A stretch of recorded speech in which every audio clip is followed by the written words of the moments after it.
Part 1. The Birth of the Void. Power has always obeyed a single law. Those who appear to need nothing control everything. Machiavelli understood this before anyone else.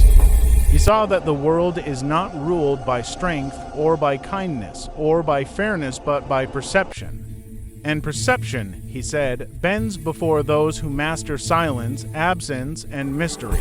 This is the law of the void, the art of gaining power through controlled emptiness. To understand it, you must first unlearn the modern disease of exposure. Today, people display everything: their feelings, their failures, their hungers, believing transparency breeds connection. But Machiavelli would whisper, the moment you show your heart, someone will use it as a weapon. The powerful understand that information is currency. Every detail you reveal about yourself, your dreams, your fears, your limits is a coin handed to the world. Soon you find yourself bankrupt because others now know exactly how to buy or break you. So Machiavelli advised princes to speak less than they think, to act more than they explain, and to make every silence feel deliberate. He knew the mind hates uncertainty. It races to fill empty space. When you offer nothing, people invent meaning, and in their imagination, you become larger than life. The weak try to impress. The powerful provoke curiosity. Observe the psychology of the void. When a person is silent in a crowded room, all attention drifts toward them. When someone refuses to react to insults, their calm becomes unnerving. When you pull back your energy, people chase it. Absence creates gravity. This is not about arrogance, it is about control. Control of emotion, control of information, control of reaction. Because every reaction reveals weakness and every pause conceals strength. Machiavelli wrote that the wise ruler is like a fortress, visible but impenetrable. He allows the people to see his walls, not his thoughts. He smiles, but the smile reveals nothing. He listens, but the silence feels heavy. He moves, but never in haste. Power lies not in how loudly you declare yourself, but in how comfortably you can remain unprovoked. When others lose themselves in noise, you anchor yourself in calm. When they scramble to prove their worth, you make your indifference a mirror that exposes their insecurity. That is the first lesson of the void: withhold to multiply. Each thing you don't say adds to your value. Each reaction you deny expands your authority. Each desire you conceal becomes leverage over those who cannot control theirs. Part 2. The Mechanics of Absence. Power is not gained by force alone. Power is created through tension, the tension of not knowing, the tension of wanting what you cannot have. And nothing creates tension like absence. Machiavelli understood that human nature fears the unknown but is enslaved by it at the same time. When you are fully available, you lose mystery. When you are always speaking, you lose weight. When you always respond, you lose value. But when you withdraw, even slightly, you create psychological hunger. Absence awakens imagination, and imagination, once ignited, magnifies your presence tenfold.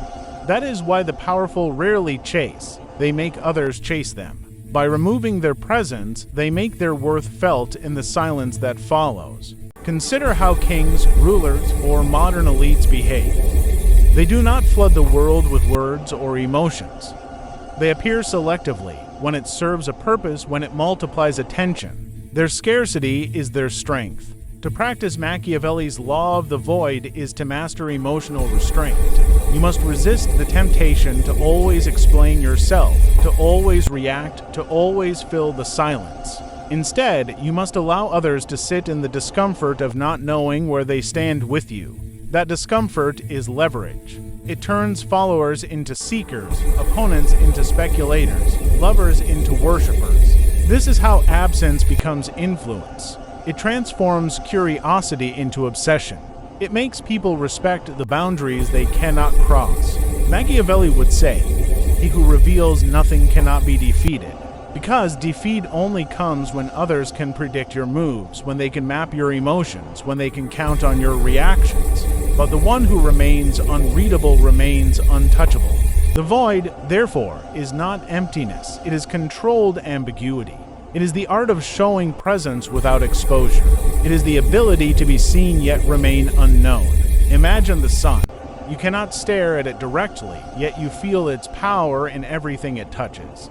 That is how your aura must become distant, unreachable, yet undeniably felt. Emptiness attracts power because the mind of the masses cannot tolerate it. When you offer nothing, no clear motive, no emotional reaction, no predictable behavior, people will build stories to fill that vacuum.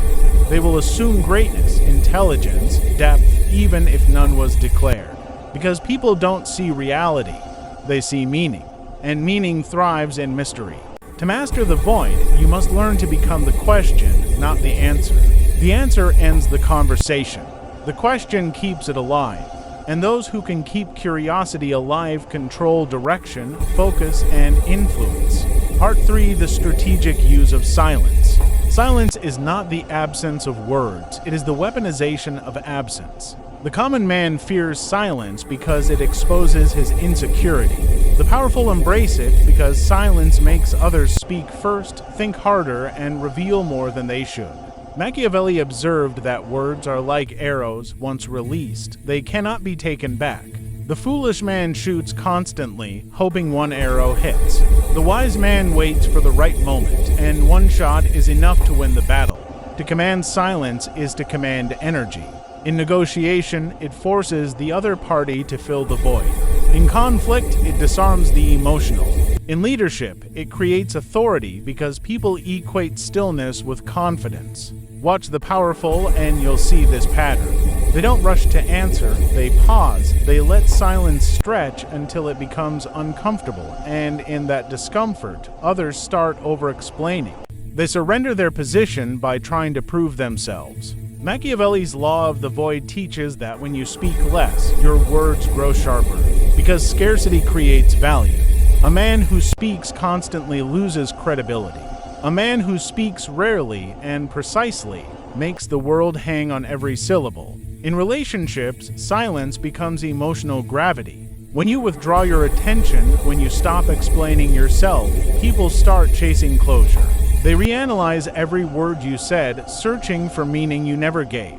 That is power. Power that comes not from action, but from absence. In leadership, silence is a throne. The commander who doesn't react to panic creates calm in others.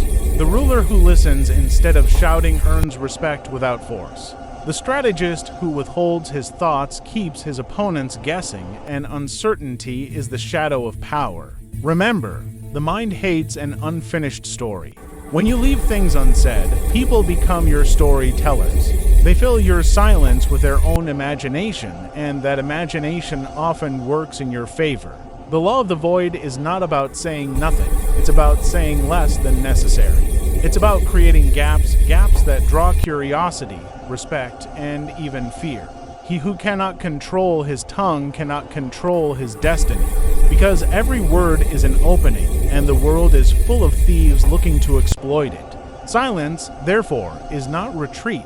It is tactical concealment. You don't hide because you're weak. You hide because mystery multiplies your influence. The moment they think they've figured you out, you've lost your edge. So, remain a mystery.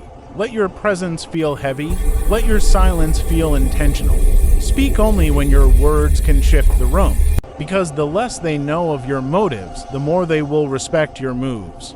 Part 4: The psychology of emptiness. Most people live in constant motion. They fear stillness because stillness forces them to face themselves. They fill every second with noise, every silence with chatter, every void with distraction. And in doing so, they become predictable, reactive, dependent, exposed. Machiavelli would call this the first form of slavery, enslavement to need. The man who cannot sit in emptiness will always reach for something to fill it: approval, comfort, entertainment, validation. Each craving becomes a chain. The master of the void, however, does the opposite. He withdraws not from the world, but from dependence on it. He learns to stand in the middle of nothing and remain unmoved. He feels no panic in silence, no desperation in waiting. This psychological emptiness is the birthplace of all influence. Why? Because emotion is leverage. Whoever controls emotion controls the direction of energy, and whoever cannot be moved by emotion cannot be controlled at all. Emptiness is not apathy, it is emotional sovereignty. It is the ability to observe desire without obeying it, to feel fear without fleeing from it. The masses act from impulse, the strategist acts from calculation. The void giveth him time to think, space to plan, and distance to rule. When you detach from constant stimulation, you become unpredictable. Those around you sense it but can't define it. They call you mysterious, sometimes cold, sometimes intimidating. But deep down, they respect it because restraint feels like strength. Machiavelli wrote that fortune favors those who can stand still while others rush forward. He meant that timing is power, and timing requires patience. The man who can delay reaction owns the battlefield. The void giveth him that patience, it cools his blood, sharpens his sight, clears his mind. Inside the void there is focus. Focus births precision. Precision wins wars of politics, persuasion, or passion. To practice the law of the void internally is to train your mind to stop grasping. Stop chasing validation. Stop demanding to be understood. Stop fearing to be alone, because when you can remain whole in silence, you no longer bargain for attention, you command it. People feel drawn to those who need nothing. They sense power and emotional independence because it is rare. They mistake your calm for mystery, your restraint for mastery. Let them. Their misunderstanding becomes your aura. The psychological void is not emptiness, it is reserve. It is stored potential energy, invisible but undeniable. And when you finally act, that quiet potential explodes with precision and authority. The lesson is simple. Do not fear the emptiness within you, shape it. Turn it into a throne from which you observe the world without haste. Let others drown in their noise while you move like shadow and strategy. Part 5. The Architecture of Mystery. Power does not shout. It whispers. It lingers in the unspoken, in the half-smile, in the question that remains unanswered. Machiavelli understood that the mind naturally fears what it cannot define. Mystery is not confusion, it's control through invisibility. When others cannot predict your intentions, they cannot prepare against you. This is the psychological fortress of the powerful, opacity. The crowd is drawn to those they cannot fully read. Their curiosity becomes attachment, and their uncertainty becomes fascination. Mystery feeds both love and fear. It gives people just enough to imagine the rest. This is why great leaders, seducers, and thinkers all use the same tactic: strategic silence. They reveal fragments, never the full truth. They allow others to project meaning into the void they leave behind, and that projection becomes loyalty. Understand this. People do not follow clarity, they follow intrigue. If they can define you, they can dismiss you, but if they can't, they chase your shadow. The architecture of mystery begins with restraint. Say less than necessary. Appear when least expected. Withdraw when most wanted. Your absence should feel louder than other people's presence. The more space you leave in their minds, the more they fill it with awe. The more questions you provoke, the more attention you hold. Mystery also requires contrast. Light is visible only against darkness. Likewise, your power shines when hidden behind unpredictability. Show a moment of vulnerability, then silence. Offer warmth, then withdraw. People will overthink your every move while you remain still, calculating. Machiavelli called this masking the true face, not to deceive out of malice, but to protect your influence. Revealing everything is generosity, concealing wisely is strategy. Remember, control is never in the hands of the one who explains, it belongs to the one who decides what stays unsaid. Mystery amplifies scarcity. When you make yourself slightly inaccessible, your presence becomes valuable. In relationships, it sparks desire. In politics, it commands reverence. In leadership, it breeds trust born of awe. But beware, mystery is a delicate art. Too much, and they call you distant. Too little, and they call you ordinary. The balance lies in controlled revelation. Reveal intention, not emotion. Reveal outcome, not process. Reveal your success, never your struggle. In a world addicted to exposure, privacy becomes prestige. Silence becomes power. And the man who can walk among the loud, unseen yet unforgettable, becomes a myth. That is the architecture of mystery. It is not built from lies, but from limits, not from chaos, but from calm. You do not vanish from view, you manage what the world is allowed to see. And in that careful control of perception, you rise above it. People may admire you, envy you, or even fear you, but they will never forget you. That is the silent dominion of the void. The kingdom built not from noise, but from absence. Part 6, the magnetism of nothingness. Power, at its core, is not about possession. It's about perception. It's not the one who has the most who rules, it's the one who seems to need the least. This is the paradox of the void. When you offer nothing, you draw everything. Because in human nature, need chases indifference. Attention always flows toward what withholds it. The less you seek, the more they pursue. The quieter you stand, the louder the world tries to speak to you. Machiavelli observed that desire multiplies in the presence of resistance. People value what they cannot easily access. What is abundant is ignored. What is scarce is worshipped. Therefore, to gain influence, you must create scarcity of words, of time, of emotional availability. When you offer nothing, your absence becomes a mirror. People begin to project their own desires onto you. They imagine your motives, your intentions, your mystery. And the more they imagine, the deeper their attachment grows. Think of it like gravity. A void in space doesn't chase planets, it silently pulls them in. Its emptiness creates attraction. Likewise, when you stop chasing approval, validation, or attention, you become gravitational. You no longer move toward people, they orbit you. Every interaction becomes a negotiation of energy. Most give too much. They explain too soon, react too fast, reveal too deeply. They fill the silence out of fear that they might lose interest. But those who understand the law of the void know, interest is born from tension. When you resist the urge to fill the silence, others feel it as pressure. They start talking more, revealing more, giving more while you remain composed. The one who stays calm always ends up in control. This is the psychology of the magnet. The void works because it awakens curiosity, and curiosity is the most powerful motivator of human behavior. We are drawn to mystery, not clarity. We chase what escapes us, not what embraces us. Machiavelli's mind saw power as a dance of contrasts, presence and absence, offer and withdrawal. He knew that when a ruler appeared too available, loyalty faded. But when he appeared distant, loyalty turned into obsession. You can see this everywhere. In love, the one who gives less often controls the rhythm. In negotiation, the one who speaks least controls the outcome. In leadership, the one who seems least dependent commands the most respect. The magnetism of nothingness lies in emotional detachment. It is not about coldness, it is about composure. It is about never revealing that you need the thing you desire. Desire quietly, but never publicly. Move strategically, but never desperately. The powerful man knows this. When he shows no need, he becomes the object of others' needs. When he gives no approval, others fight to earn it. When he says little, his every word gains weight. Your silence can be more persuasive than their speech.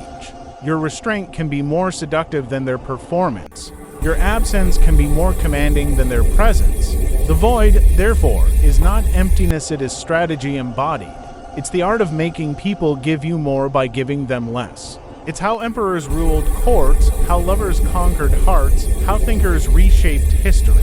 When you master the law of the void, you no longer chase power, power chases you. Because nature, society, and the human heart all rush to fill emptiness. And you, who create the emptiness, decide what fills it.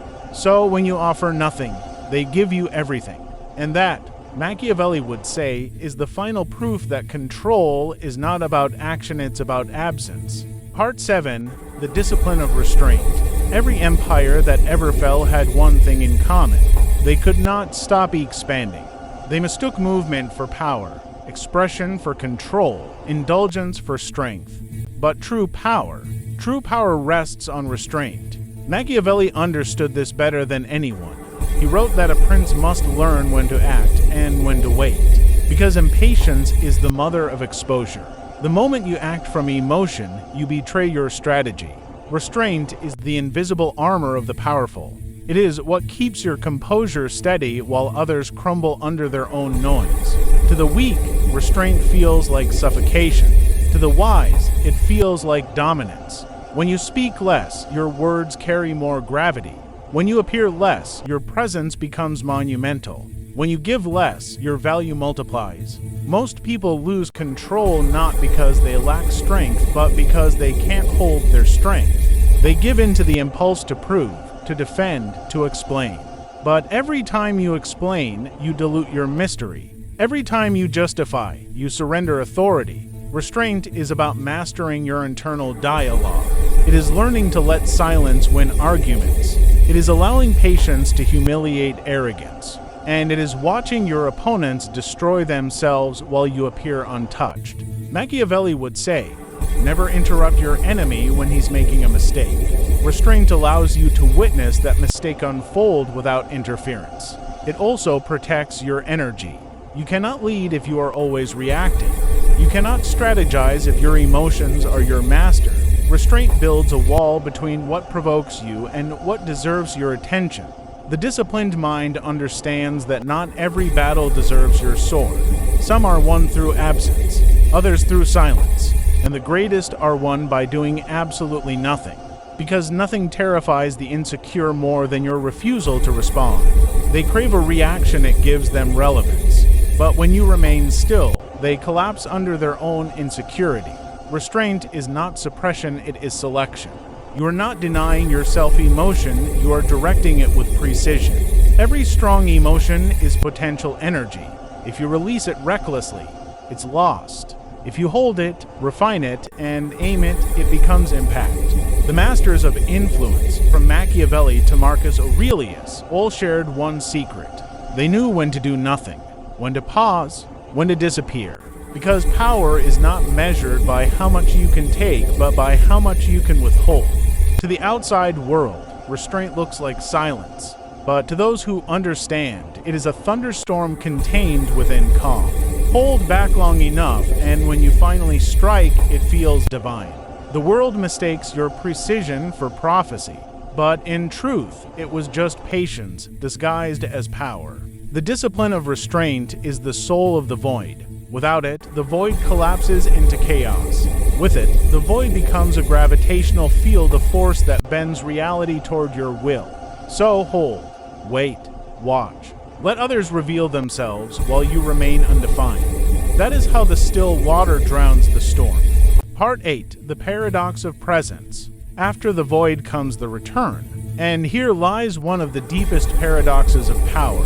To truly command presence, you must first master absence.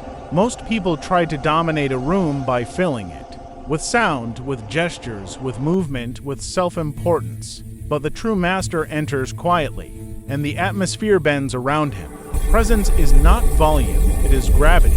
It's not about being the loudest voice, it's about being the most felt. Machiavelli knew that visibility should be earned, not forced. He advised rulers to appear rarely, but with purpose. Each appearance should signal meaning, not availability. Because the more they see you, the more they normalize you.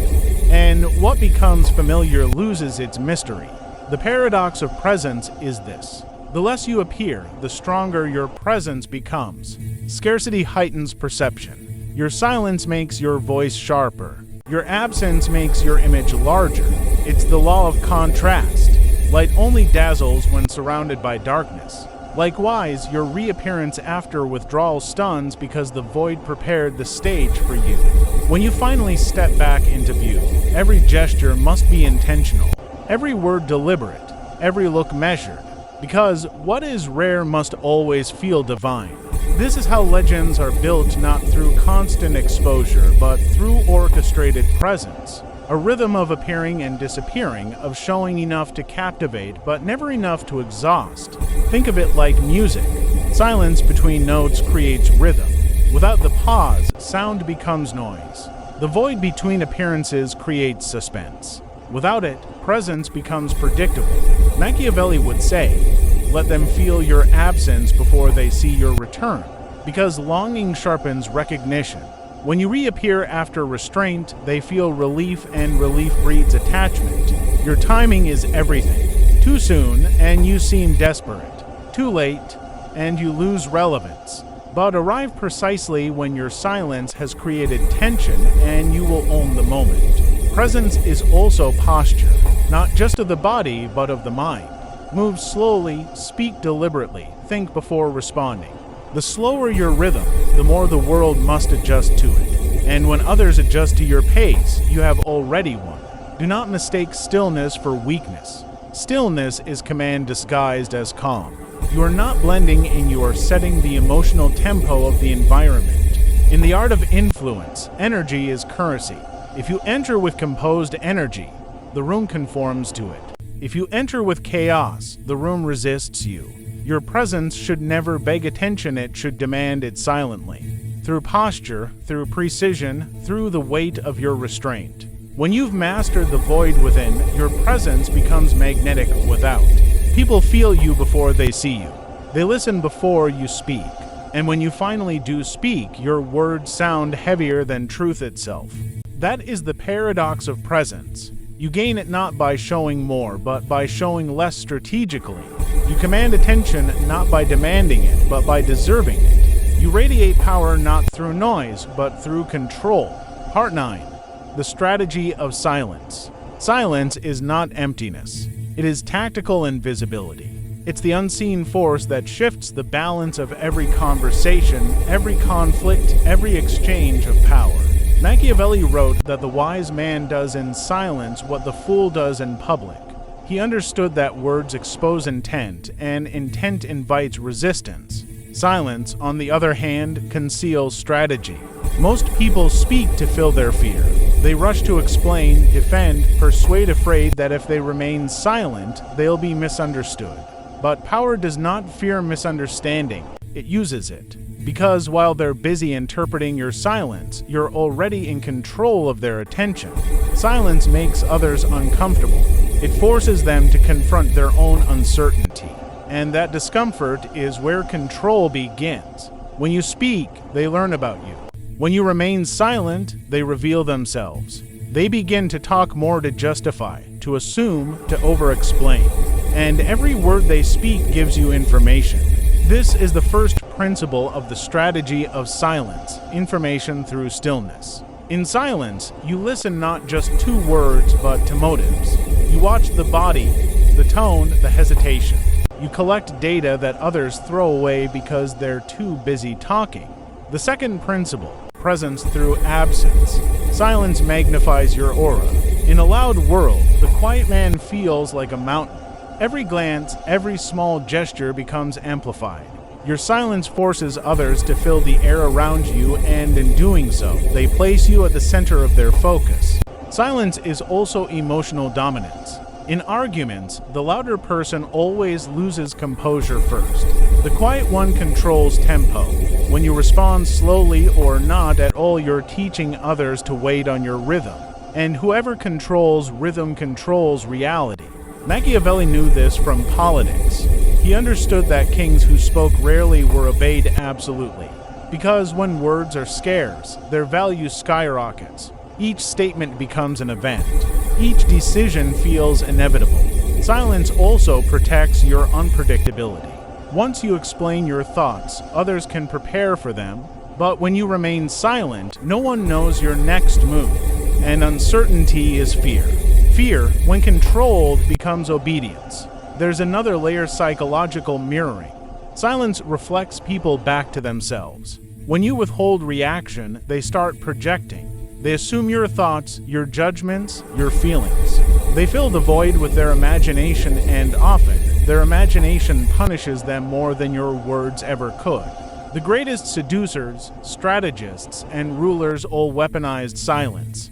They allowed pauses to stretch just long enough to create tension, just long enough for others to break it first. And whoever breaks silence first loses leverage. But silence requires inner strength. It demands that you be comfortable with discomfort. It demands mastery over your impulses to speak, to prove, to defend. That's why most people can't use it. They fear it. But the master thrives in it. Silence, in truth, is speech without sound. It communicates superiority, confidence, and mystery. It tells the world, I am not desperate for your understanding. It says, I am observing, not reacting. And so, Machiavelli's silent prince was never truly quiet, he was calculating. He understood that power is not in being heard, but in being heeded.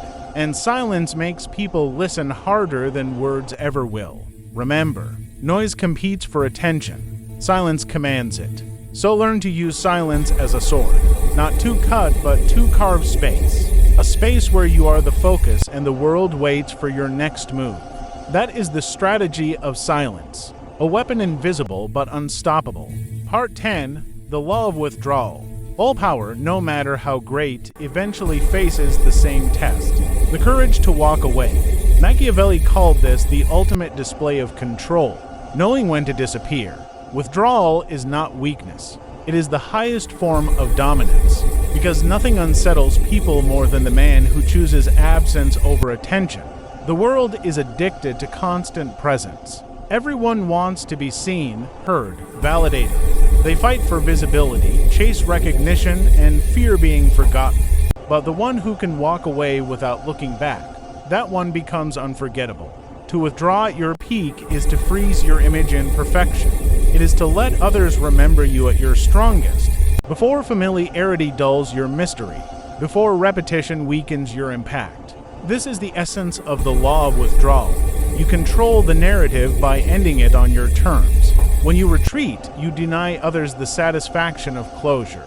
And what the mind cannot close, it continues to chase. Your absence becomes an open loop, a psychological wound that never quite heals. They keep thinking of you, wondering where you went, replaying your last words, analyzing your silence, and in their endless curiosity, your power multiplies. Withdrawal is how kings become legends, how thinkers become myths, how influence outlives presence. But make no mistake, withdrawal must be strategic. You don't vanish out of fear, you vanish out of design. You don't retreat because you've lost control. You retreat because you've already won. When you sense the energy shifting, when the audience grows to familiar, when your mystery starts to fade, when your influence begins to be taken for granted, that is your signal. Withdraw. Leave before they expect it. Disappear while your image is still larger than life. And in that vacuum, your legend expands. Machiavelli believed that distance dignifies. A ruler too close to his people becomes ordinary. A leader too accessible loses reverence. A lover too available loses allure. Scarcity is sanctity, and the void, once again, becomes the throne. Even in defeat, strategic withdrawal transforms loss into mystique. History does not remember those who clung desperately to relevance. It remembers those who vanished with dignity, only to return stronger, sharper, untouchable. Because when you disappear, the world begins to write stories about you. And stories are more powerful than explanations. Withdrawal is the final stage of the Machiavellian cycle of power. First, you build silence within. Then, you project mystery without. Then, you command attention through nothingness. And finally, you withdraw, leaving the echo of your presence to work on your behalf. This is the art of creating eternal presence through temporary absence. Even nature obeys this law. The sun must set for the world to miss its light. The tide must withdraw to reveal the beauty of the shore. Absence gives shape to appreciation. So, when the time comes when your words have reached their peak, when your influence begins to ripple beyond your control, step back, not in silence, but in mastery. Because the one who leaves by choice never truly leaves. He lingers in thought, in memory, in the quiet spaces between desire and regret. He becomes what Machiavelli described as the ruler unseen but still obeyed. The law of withdrawal is the final form of the void. To no longer need the stage, because the world itself has become your audience. And in that moment, you have not disappeared. You have ascended. Epilogue: the void as power. Emptiness is not loss. It is potential unshaped, a weapon unspent, a mind unbound. When you master the void, you stop chasing power, because power, at last, begins to chase you.